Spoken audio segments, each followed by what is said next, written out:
when it comes to your why, comes to practicing what's in you, writing down your message, and make sure you have it. Then the next step is getting the tools, and we're going to drop some information on what are the proper tools. What would you say? Because you're the beast in this game. Yeah. I put you on my IG Live, and I had so many people hit me up like, yo, that's a beast. Like, Shawn is a beast in the game. I'm like, okay, cool. What makes you a beast? Man, to be honest with you, I think what makes me a particular beast is I know my lane. One, I know my lane, and two, you have to realize right now, right? Because I want to talk to the person working the job, fam, because that was me. Ooh, talk right? to him. So that person that's working the job, whenever you get that performance review at the end of the year, you sit down with that boss, I want you to pay attention to what they say you're very good at. Because what they may tell you is something you may not have been thinking about. And so what I found out is I was getting these exceed expectations, building up a company, not building myself, but I paid attention to what they were saying. And what they were saying was, yo, your collaboration skills are crazy. You have the ability to connect with other people that don't look like you and bring them together. So I took that mindset and I said, you know what? That's it. I have the ability to attract that diverse audience. I have the ability to bring people together. Yeah. And I thought about that, and I thought about applying that to podcasting. That's how I'm able to unlock new levels. That's how I'm able to sit in rooms that, people look like us shouldn't even be in. Fam, that's my advice. So are you saying, let's say for that person who's watching, that is, start paying attention to what people around you are saying about you. Yeah. Start identifying what are your gifts that you may not be able to see. Maybe that's from a mentor. Maybe that's from your girlfriend, your boyfriend. Maybe that's from your mom and dad, or maybe that's from your employee. But I like that, man. I really do. Because you know what my mama told me when I was young? She said, that mouth gets you in trouble, but one day that mouth is going to get you paid. Boss. And look at it. Like, my mouth got me expelled. My mouth got me suspended. My mouth got me in trouble with the ladies. But now it pays the bills. Now it's building my wealth, because what I started doing is listening to everyone around me, and it sounds like that's what you did. Yeah. And that's what we all should be doing. Absolutely. We should not take that for granted. Because here's the thing, they're going to see things in you that we never thought was possible. Ooh, right? you're teaching good. We're so blind to say, okay, I'm good at this. Yeah. I'm good at that. You might not even be good at those things. Ooh. And here's your gift. Your gift, and Steve Harvey said it best, your gift is what you do with the least amount of effort. And for me, sitting in those rooms, collaborating, bringing people together, having them have conversations that are sometimes uncomfortable and they cry, that was my gift. Ooh. That was it, fam. I hope y'all paying attention to this. This why this boy is a beast when it comes to podcasting right here. So, all right. So we got this nailed down, right? Yeah.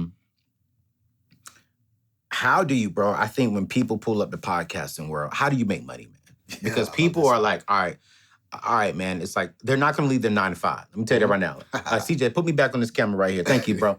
You're not leaving your 9 to 5 today, all right? You're not leaving your 9 to 7 if you're a hard worker like my man Shawn here. But I do want to make sure I set you up and show you, hey, here's how you can start a process and start a system today. And maybe one day, hopefully one day, I'm going to speak this over all of our lives, that you all can leave your 9 to 5 job and join this type of business that is the number one small business growing, which is the content creators. You can leave your 9 to 5 by serving and helping people. So let's be real. Yeah, let's do Keep it a buck here at the table, because it's real, relevant, and relatable. Let's hit the real part. Can people make a full-time living doing podcasts, doing YouTube only? Absolutely. But let me tell you how, though. Uh-oh. Because here's the thing. So many people say, oh, I got to get the brand deal. Oh, I got to go get the sponsor. Mm-hmm. Right? Let me tell you how to do it without them. Mm-hmm. Right? If you really have a skill set, right? Let's say you're an amazing cook, or perhaps you're a teacher, an educator. You've maybe even created a course or thought about creating a course, right? Here's the thing about podcasting. Podcasting allows for you to become the prominent voice in space in your field. So if you're talking about cooking, if you're talking about digital courses, if you're talking about how to educate people, you're now the go-to person. So here's the thing. Instead of, running after that sponsor, how about you become your own infomercial? Ooh. And that's what I did. I became my own infomercial. Your own info commercial. Became my own infomercial. All right, so worst case scenario, what do you think on average podcasters, YouTubers, content creators can make a year?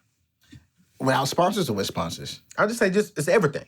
Oh, it's unlimited, bro. I mean, gotta look at it from a different aspect, right?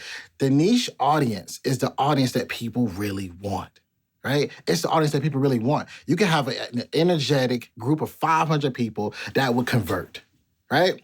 There's influencers who have millions of followers that can't convert. There was a girl who couldn't convert selling t-shirts. She couldn't sell, I remember that. She had 1 million followers and couldn't sell 10 t-shirts. Didn't have it. One of my homegirls, I won't say her name because I don't want to put her business out there, but she's a very well-known name in the financial space.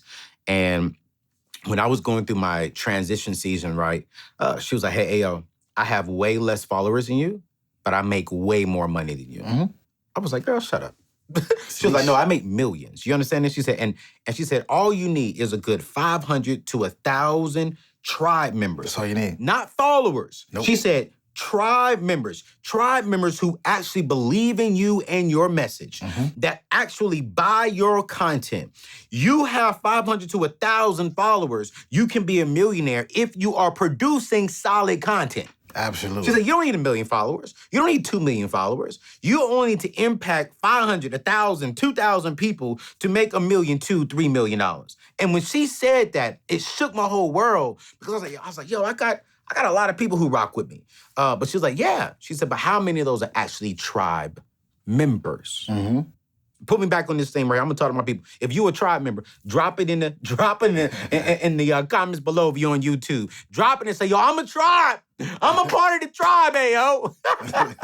But yo, I love that. Like, let's live right there. Okay. Niche down. Like my brother-in-law, Glenn from Belief in Fatherhood, he said, instead of trying to go wide, go deep. Yeah. He was like, don't worry about building this wide audience. No, when you get someone, get to know them, interact with them, become close to them, figure out what do they want, how do they want it. He said, and when you do that, that person becomes, a part of the family. But my brother-in-law only focuses on being a stay-at-home father. He doesn't talk about nothing else. If it has nothing to do with that, he doesn't do it. Why is it so important for us to be specific and not wide? Because when you're specific, that ideal person who's looking for you will find you. That's the thing about being specific. They don't want to hear about this or they want to hear about that. People want, they have the idea of what's in it for me. Yeah. Right? And if I know, okay, you're talking about fatherhood or if you're talking about podcasting, and I know that's something that I want to elevate in, you're going to become my guy. That's it. Yo, listen. What's on the inside of you? I mean, Shawn is sitting here giving us some practical steps. Don't try and be a used cars salesman for podcasting.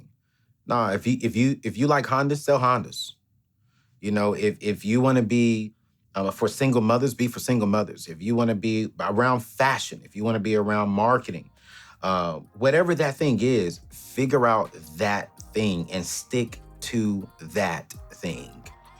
Because that is going to make you money. And before it makes you money, remember, you're influencing and you're impacting people.